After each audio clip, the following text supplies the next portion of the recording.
The flight was supposed to be just another routine trip, until it wasn't. Army Captain David Reynolds had spent years serving his country, sacrificing time with his family and enduring hardships most people couldn't imagine. But on this day, as he boarded his flight and settled into his well-earned first-class seat, he never expected that his uniform, the very symbol of his service, would be the reason someone tried to take his dignity away. A woman, dressed in expensive clothes and carrying an air of entitlement, stopped beside his seat. At first, he thought she was just looking for hers. But then, with a sharp tone and a pointed stare, she made it clear she believed he didn't belong there. "This section isn't for people like you," she scoffed.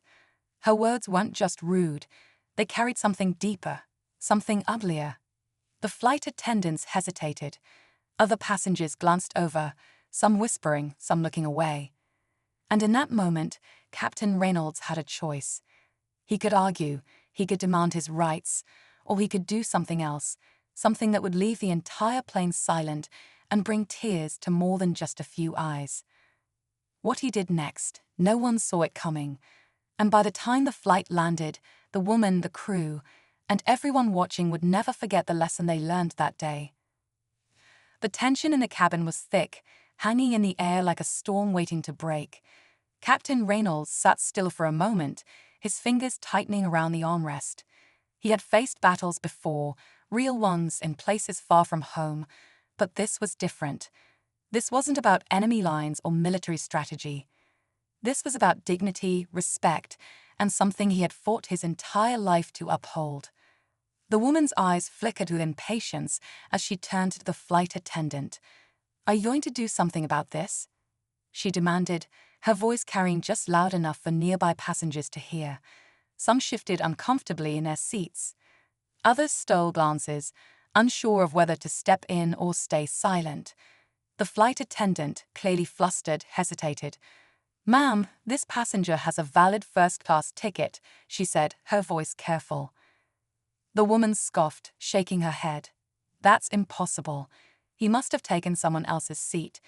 People like him don't belong here." Captain Reynolds exhaled slowly, keeping his emotions in check. He wasn't just thinking about himself.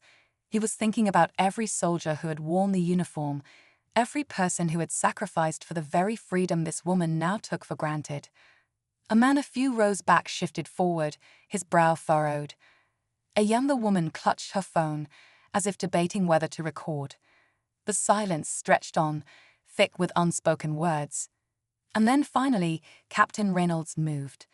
Not with anger, not with outrage, but with something else entirely, something that no one in that cabin expected. What he did next would change everything. Captain Reynolds slowly unbuckled his seatbelt, his movements calm but deliberate. His eyes met the woman's for the first time, and for a brief moment, something flickered across her face. Was it doubt? Uncertainty? But just as quickly, she lifted her chin, standing firm in her belief that she was right. The flight attendant shifted nervously, glancing between them. She had seen difficult passengers before, but this felt different.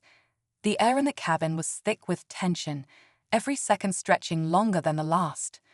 Some passengers looked away, pretending not to notice. Others watched closely, waiting to see how this would unfold. Reynolds finally spoke, his voice steady.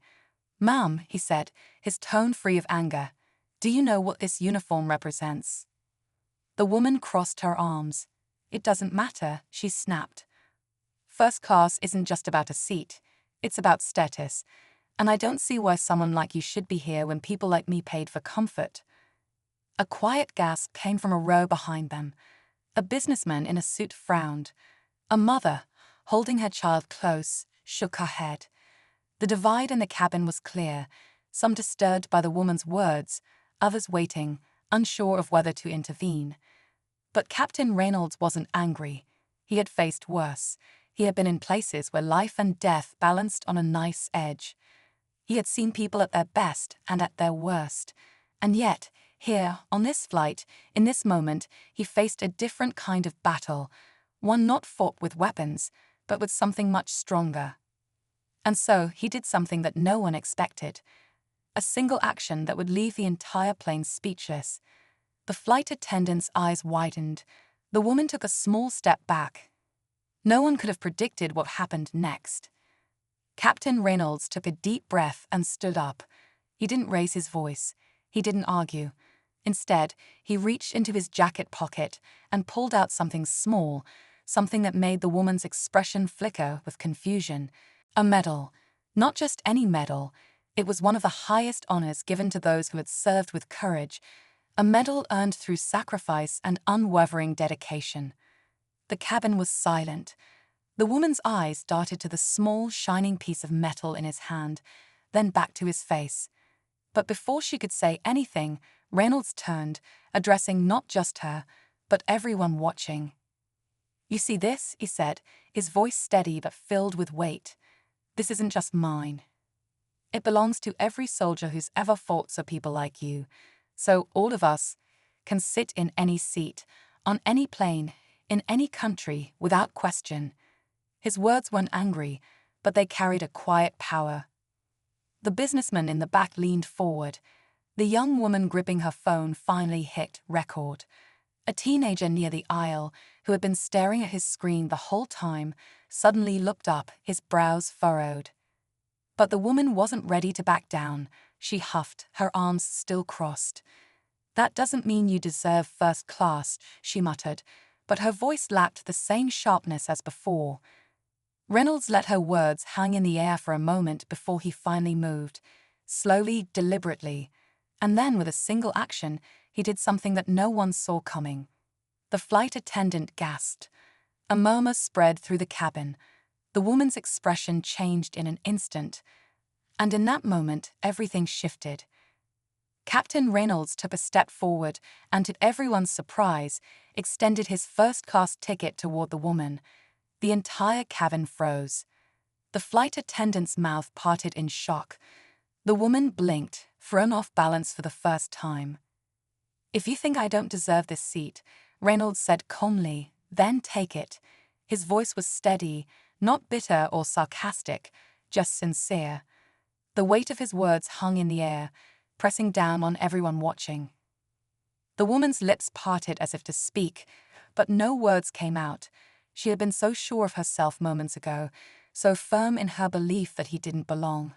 But now she was being given exactly what she wanted, and somehow it didn't feel like a victory. A murmur spread through the rows.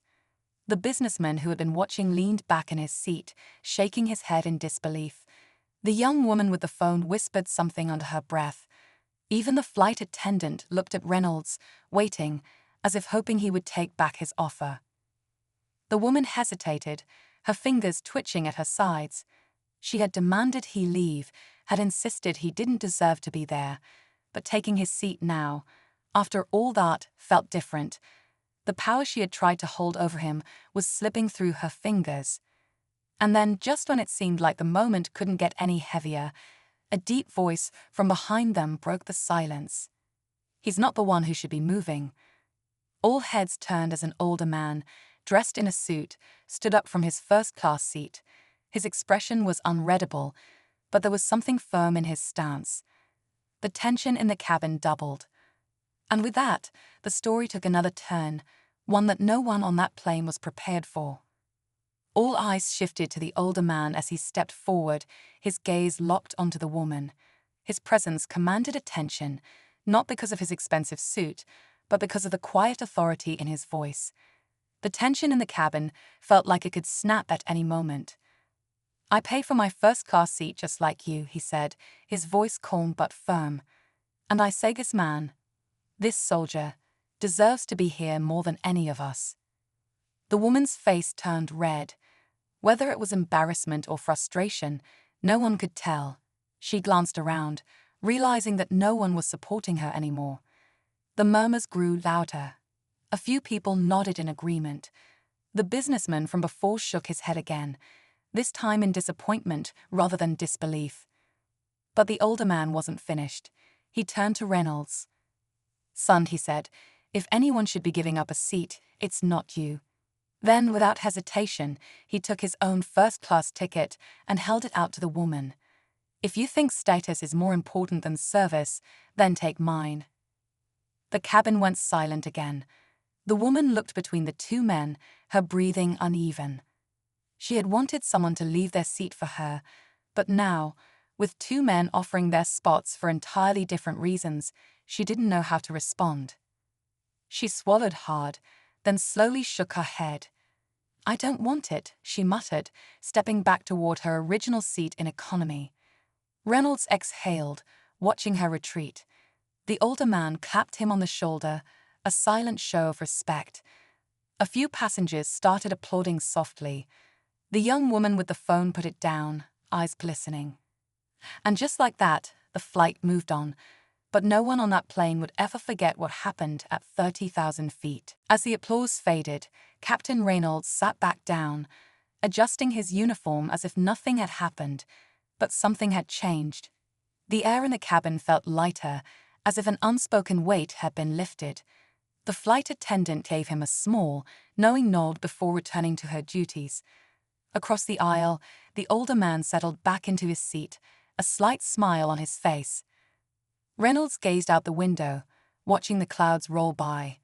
He hadn't set out to teach anyone a lesson, but maybe, just maybe, something had shifted in that moment. Not just for the woman, but for everyone who had witnessed it. A few minutes later, as the plane cruised through the sky, the businessman leaned over. "Thank you for your service," he said quietly. Reynolds nodded, offering a small, appreciative smile. One by one, other passengers found small ways to acknowledge him. A quiet thank you, a respectful glance, a nod of recognition. Even the young woman who had recorded the scene hesitated before speaking. "I wasn't sure if I should post this," she admitted, "but people need to see moments like this." Reynolds thought for a moment, then shook his head. "Not for me," he said. "For them." He gestured subtly toward the rows behind him. The everyday people.